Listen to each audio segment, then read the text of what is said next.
Quick favor. Please drop your city and age in the comments so I can understand my audience. Thanks for the support. The lock clicked dry like a nerve under a fingernail. 2 men in the hall said deadline and pickup. The way they used those words made the house on Northwest 59th Street feel like a storage unit, not a home. On paper the house was mine. In their tone it wasn't. I'm Evelyn Price, 59. 6 months into widowhood. 30 years working nights and weekends in hospice. My back tires by evening. My left hand aches from an old fracture. I can carry laundry. I can make soup. I don't have room for a war, but wars don't ask for room. Boxes slid across the hardwood with a clean scrape. I usually notice only during spring cleaning. A lemon oil smell lifted from the banister. Dust motes hung in the foyer light like a slow snowfall. The mover in a blue shirt stretched brown paper over the family portrait. Careful fingers, no cruelty, just a job. Daughter Lana Reed said. You're a guest here. The house is for us, not you. Dad's will gives it to me. No scenes. Son-in-law Brandon Reed said.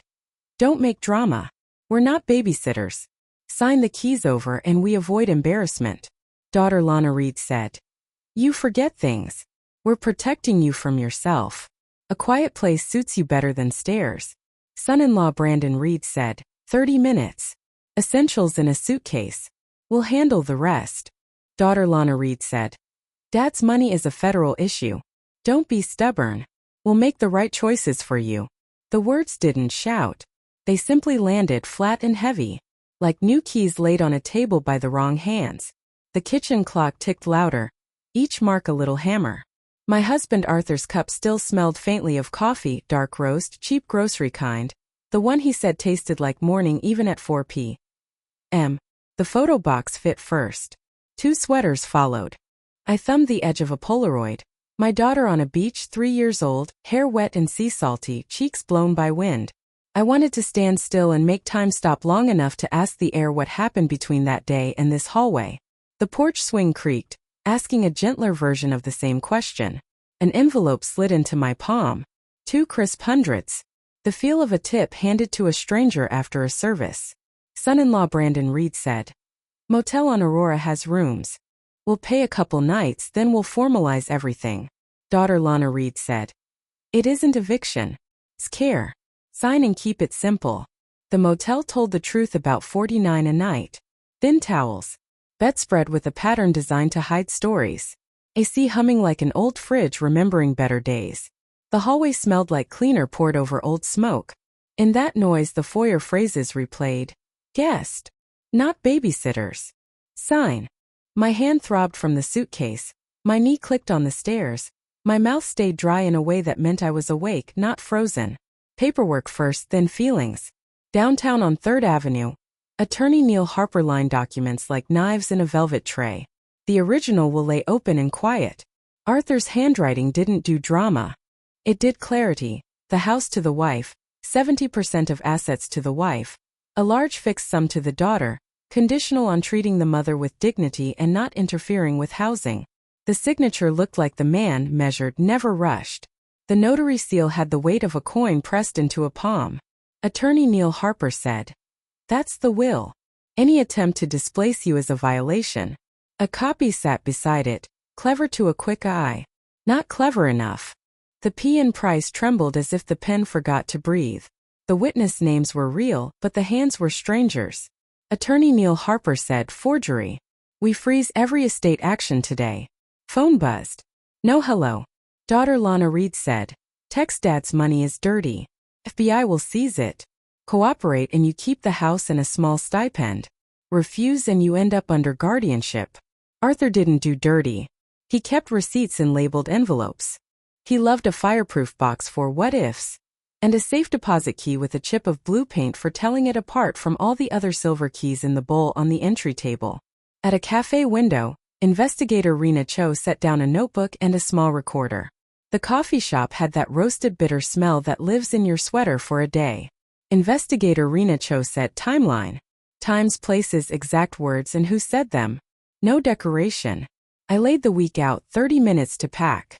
200 in an envelope. Motel 112. Original will. Fake will. FBI threat. Safe deposit box. Investigator Rena Cho said, bank first. Then a speaker call with the daughter to capture the seizure claim in clean audio. By evening, a new text reached me. A push. We settle this today. The AC nudged cooler. The silence above the motel bed had a shape, like a held breath. I slept the way you do on an airport chair. Eyes closed, body awake. Investigator Rena Cho built 4 pillars like scaffolding. Paper. Access. Motive. Federal context. When people tell lies, they often lack one of those beams. Hamilton Federal felt like a museum for money. Marble quiet. A faint stone smell that lives in old buildings. Clerk Teresa checked IDs with librarian seriousness.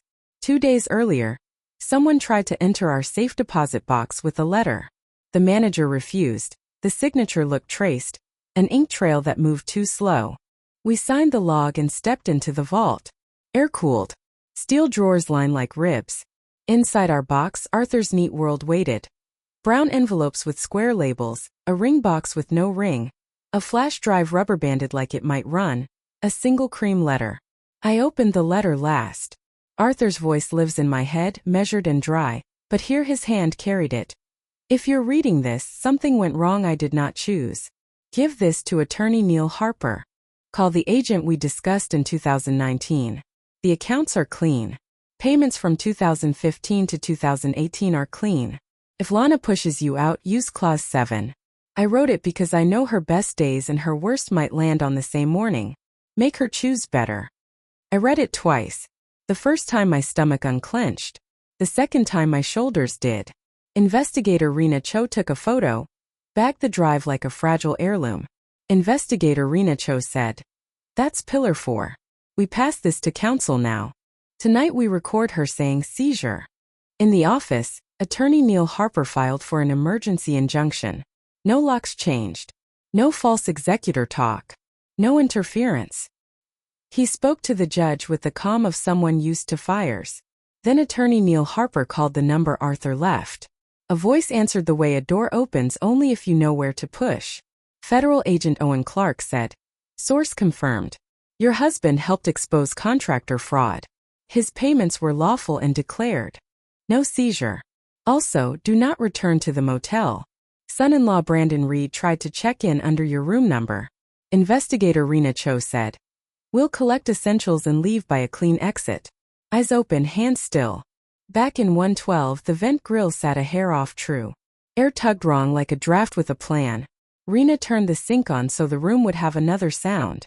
She slid a thin tool under the plastic, eased the vent down, and a small red pinhole blinked like a heartbeat.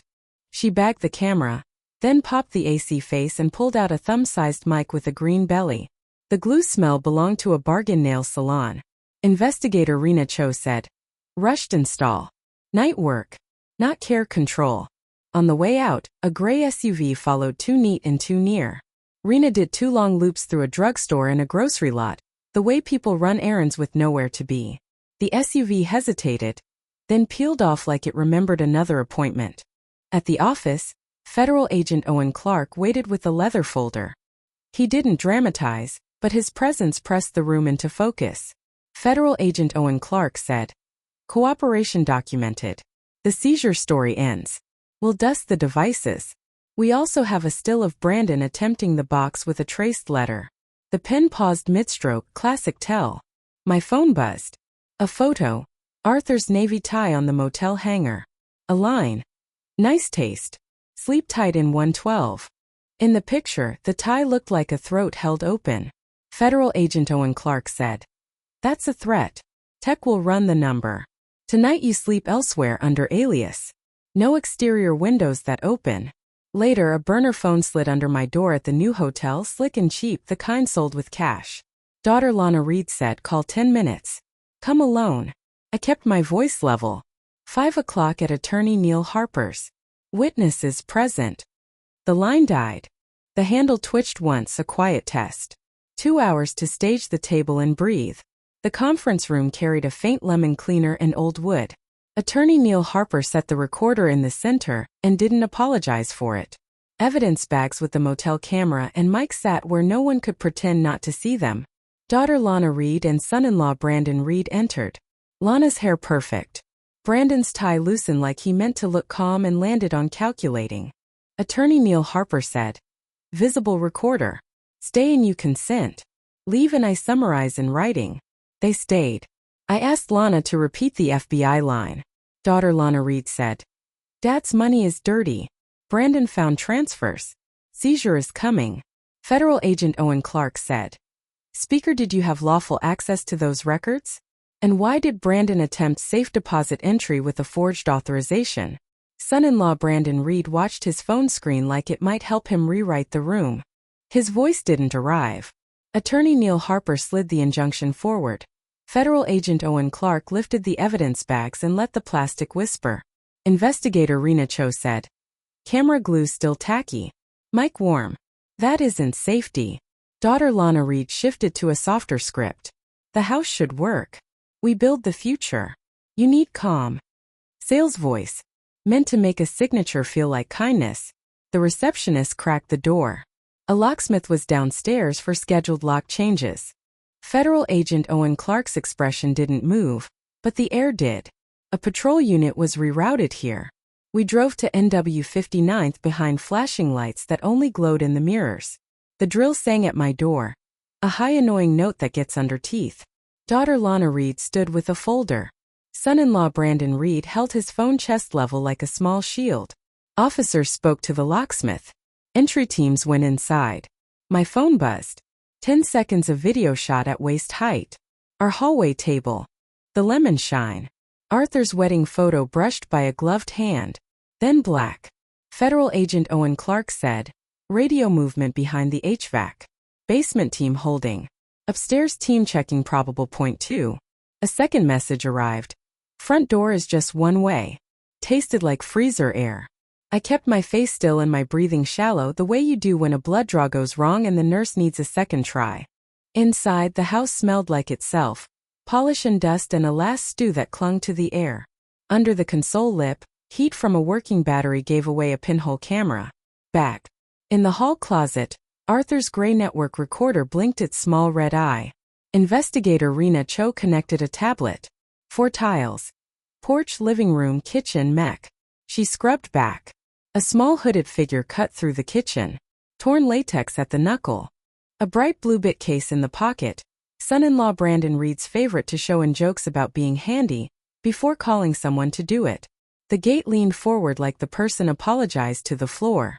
Rena murmured that it matched Brandon's in turn. Quiet kid, soft shoes. Adult Protective Services arrived in pairs. Clipboards. Calibrated concern. Behind them, daughter Lana Reed offered words shaped like care. Confused. Safety. Guardian. Federal Agent Owen Clark said. Any assessment happens in Attorney Neil Harper's office, not here and not today. The basement radio whispered. A phone vibrated in the duct every 30 seconds. Upstairs, the attic hatch showed 2 fresh smudges in dust where fingers tested the panel. A glove tip had scratched 112. Small and neat. The kind of taunt teenagers carve in desk wood. Childish mark married to an adult crime. Attorney Neil Harper brought Clause 7 to the table like a quiet doorstop. If the daughter displaced the mother, changed locks, lied about capacity, or pressed for control, her inheritance sat in trust until a judge weighed her conduct. Attorney Neil Harper said. He built this for leverage, not punishment. Courts read it well. Federal Agent Owen Clark said. Leverage, not a club. Tonight, 1 call. Single question. Why the camera, the phone, the 112? At the new hotel, windows sealed shut. The hallway carpet swallowed steps. Patrol idled below, not flashy, just present. I dialed. I listed the devices. I asked why. 3 beats fell. Daughter Lana Reed said. You weren't answering. You had Dad's drive. If we don't track movement, we lose. Click. The call ended. The recorder didn't. Silence is a worker when you let it. It filled the room, steadied my hands, walked me to the bed like an older sister. Morning smelled like wet pavement. Techs replaced deadbolts with a new dull shine. They sunk longer screws into the strike plates. They capped the basement vent and rescreened the eave cut. A ladder leaned against the porch where someone had shaved wood under the cover of night. Crumbs of sawdust still clung to the swing's curve. Federal Agent Owen Clark said. Hearing today. We have the meeting audio, the devices, the bank's log, Arthur's letter, and federal confirmation. Investigator Rena Cho canvassed doorbell cameras. A neighbor sent a clip showing yesterday's locksmith with Brandon's assistant, the one with soft shoes and a silent laugh. A familiar shape in a glass reflection is enough when the day before you saw their shoes in your video feed. Adult Protective Services rescheduled to Attorney Neil Harper's office, counsel present. No doorstep performances. Midday, a new photo arrived. My porch swing dusted with fresh wood crumbs. Federal Agent Owen Clark said. Attempts are intent. Acts matter more than speeches. We stack acts. A neighbor forwarded an old text from son-in-law Brandon Reed. Need to measure door clearance. Family matter. Last week it read like neighborly logistics. Today it threaded into a rope. We reviewed a week of recorder footage. Small shoes. Torn glove. The Bluebit case again and again. My phone lit, hotel hallway ankle high. My door number centered. In the fireglass, a faint hooded reflection. Daughter Lana Reed said, text, caption door. Vent. Hatch. Hotels have doors too. The handle twitched once. I set the deadbolt and left the chair where it belonged, under a person, not against a door. Chairs slow you down when you need speed most. Night came with the sound of gutters. The neighbor's wind chime made a minimal music that kept me from counting breaths. The courtroom carried the smell of paper and old carpet. No spectacle. Attorney Neil Harper spoke with edges. Investigator Rena Cho showed timelines, evidence bags, still images, all with dates stamped and arrows clean. Federal Agent Owen Clark confirmed Arthur's cooperation status. No one said dirty again. That word doesn't survive light. The injunction extended. Judge said, summary, recorded by counsel daughter Lana Reed shall not change locks, claim executor status, or interfere with mother's housing. Any attempt will be sanctioned. Banks and Adult Protective Services are cautioned against weaponizing claims regarding capacity. At Hamilton Federal, the branch manager printed the vault still. Son-in-law Brandon Reed at the counter. The forged signature's second line stuttered. People rush line 2. They forget air between letters. By evening, lab work arrived. Partial prints off the living room pinhole matched Brandon's in turn. Glue fibers were gray fleece. The chain tightened a notch. Not a choke, just a demonstration. Text from daughter Lana Reed shrank. Let me think. Tomorrow we talk. No slogans. No sales. Federal Agent Owen Clark said. One last controlled meeting. Clear warnings. Clear recorders. No corners. They came. Daughter Lana Reed said. Peace is possible. You keep the house. Son-in-law Brandon Reed said. We take a small managing fee to handle the assets. That keeps everything efficient. Attorney Neil Harper said. Arthur's letter, Clause 7. Federal Agent Owen Clark said. Forgery, unlawful surveillance, attempted interference.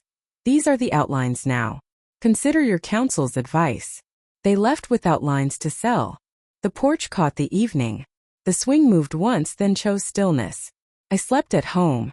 The recorder showed zeros. Windows seated even. Hatch held. Vent sealed. The silence didn't feel empty. It felt earned. Before bed, I wiped the table with lemon oil. The cloth slid straight. My reflection in the wood looked steady and a little older than this morning. Morning brought tidy emails.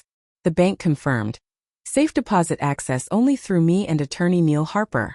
The broker apologized for misunderstood relative outreach. A phrase that tries to sound softer than we listened to the wrong person. Adult Protective Services closed the concern. No grounds. Federal Agent Owen Clark said. Message materials referred to county prosecutor, son-in-law Brandon Reed for forged authorization and unlawful surveillance, intern for accessory. We'll brief you on next steps as they formalize. Attorney Neil Harper said. We move to activate Clause 7. Daughter Lana Reed's share will be held until the court weighs conduct. The clause is clean. The court will understand it. We opened the safe deposit box again. The inside smelled like paper dust and old metal. Everything sat where Arthur left it. Envelopes. Flash drive. The letter with his measured line. I traced the edge of the paper with one finger and put it back exactly as it was. Evening brought a call that didn't try to sell me anything. Daughter Lana Reed said. How's your health? Do you need groceries? Give me time to think. No push in it. Just air. The kind that doesn't carry an agenda. I made a simple soup. Salt, carrots, onion, noodles that waited their turn. Washed Arthur's cup. Laid a cotton napkin. The house relearned its sounds, the clock's assertive tick. The steady wrist weight of my steps. The small thermostat click that means warmth is on its way. Federal Agent Owen Clark said. Text we stay close. Report pressure if any. From here it's procedure. Investigator Rena Cho said. Text you did everything right. The house is with you again. On the porch, paint on the swing still held to its promise. Yesterday sawdust dotted the seat. Today it was clean. The air smelled like wet wood and a little like the bay. The mailbox clicked. Inside, a white envelope without return. A single family photo. The beach one, from years ago, maybe a copy I didn't know existed. The back was blank. No threats. No apologies. Paper only. I slid the photo into the box of others. Arthur's navy tie lay on top. The stripe that proves nothing now. It just lies straight because fabric remembers how it was taught. The swing moved once, as if to say that motion is possible, and then it stilled. The house didn't ask if I was brave. It asked if I would keep the doors true and the papers clean. I said yes without speaking. If you enjoyed the video, please subscribe to Revenge Veil. Thanks for watching.